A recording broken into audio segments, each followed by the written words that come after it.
मिश्रा जी के यहाँ पहला लड़का हुआ तो पत्नी ने कहा, बच्चे को गांव के सरकारी विद्यालय में शिक्षा दिलवाते हैं। मैं सोच रही हूँ कि सरकारी विद्यालय में शिक्षा देकर उसे अच्छा नागरिक बनाऊंगी। मिश्रा जी ने पत्नी से कहा, अच्छा नागरिक बनाकर इसे भूखा मारना है क्या? मैं इसे बड़ा अफसर बनाऊंगा ताकि जिंदगी में कामयाब बने। मिश्रा जी सरकारी बैंक में मैनेजर के पद पर थे। पत्नी धार्मिक थी और इच्छा थी कि बेटा संस्कारी बने, लेकिन मिश्रा जी नहीं माने। दूसरा लड़का हुआ। पत्नी ने जिद की। मिश्रा जी इस बार भी ना माने। तीसरा लड़का हुआ। पत्नी ने फिर जिद की, लेकिन मिश्रा जी एक ही रट लगाते रहे, कहां से खाएगा, कैसे गुजारा करेगा, और इस बार भी नहीं माने। चौथा लड़का हुआ। इस बार पत्नी की जिद के आगे मिश्रा जी हार गए। अंततः उन्होंने उसे सरकारी विद्यालय में शिक्षा दीक्षा दिलवाने के लिए भेज ही दिया। अब धीरे धीरे समय का चक्र घुमा। अब वो दिन आ गया जब बच्चे अपने पैरों पे मजबूती से खड़े हो गए। पहले तीनों लड़कों ने मेहनत करके सरकारी नौकरियां हासिल कर ली। पहला डॉक्टर, दूसरा बैंक मैनेजर, तीसरा एक गवर्नमेंट कंपनी में ऑफिसर के पद पर जॉब करने लगा। एक दिन की बात है, मिश्रा जी पत्नी से बोले, अरे भाग्यवान, देखा मेरे तीनों होनहार बेटे सरकारी पदों पे लग गए ना, अच्छी कमाई भी कर रहे हैं। तीनों की जिंदगी तो अब सेट हो गई, कोई चिंता नहीं रहेगी अब इन तीनों को। लेकिन अफसोस, मेरा सबसे छोटा बेटा संस्कारी बनकर पास ही के विद्यालय में नौकरी कर गांव में ही खेती को संभाल रहा है। जितना वह 6 महीने में कमाएगा उतना मेरा एक अफसर बेटा 1 महीने में कमा लेगा। अरे भाग्यवान, तुमने अपनी मर्जी करवाकर बड़ी गलती की। तुम्हें भी आज इस पर पश्चाताप होता होगा, मुझे मालूम है, लेकिन तुम बोलती नहीं हो। पत्नी ने कहा, हम में से कोई एक गलत है और इस बात का दूध का दूध पानी का पानी हो जाना चाहिए। चलो अब हम परीक्षा ले लेते हैं चारों की, कौन गलत है कौन सही पता चल जाएगा।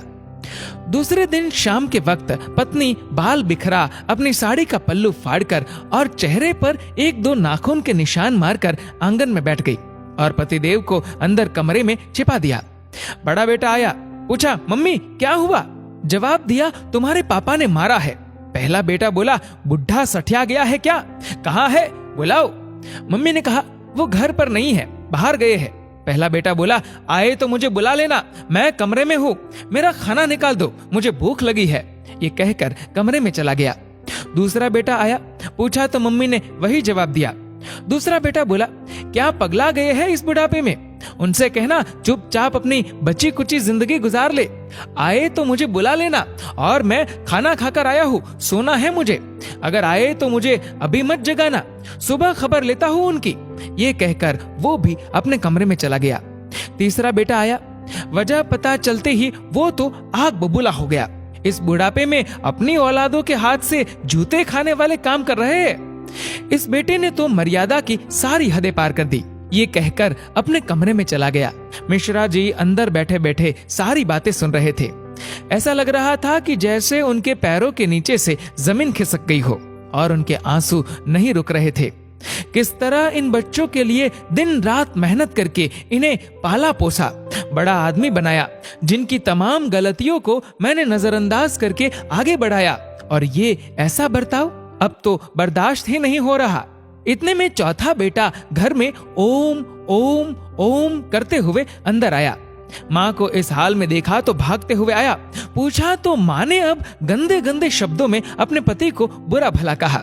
तो चौथे बेटे ने माँ का हाथ पकड़कर समझाया कि माँ, आप पिताश्री की अर्धांगिनी हो, वो आपके बिना अधूरे है। अगर पिताजी ने आपको कुछ कह दिया तो क्या हुआ? मैंने पिताजी को आज तक आपसे बदतमीजी से बात करते हुए नहीं देखा।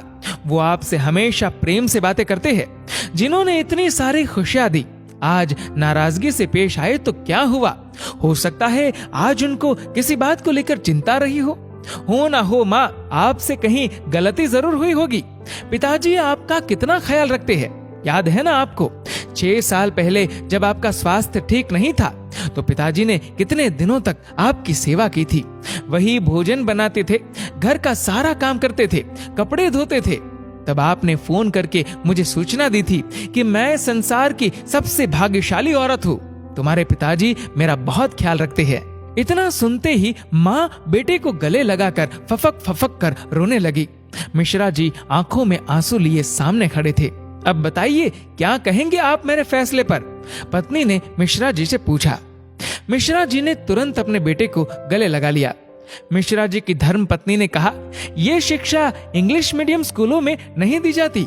ये शिक्षा तो परिवार के व्यवहार व संस्कारों से मिलती है।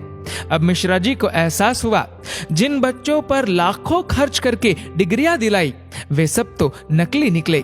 जीवन का अंतिम समय कैसे व्यतीत होगा, इसका फैसला आपका धन नहीं बल्कि आपके द्वारा किए गए व्यवहार और दिए हुए संस्कार तय करेंगे। दोस्तों, इस वीडियो को लेकर आपकी क्या राय है नीचे कमेंट करके जरूर बताएगा। और अगर आपको वीडियो अच्छा लगा हो तो इस वीडियो को लाइक करेगा, शेयर करेगा ज्यादा से ज्यादा लोगों तक, और ऐसे ही और भी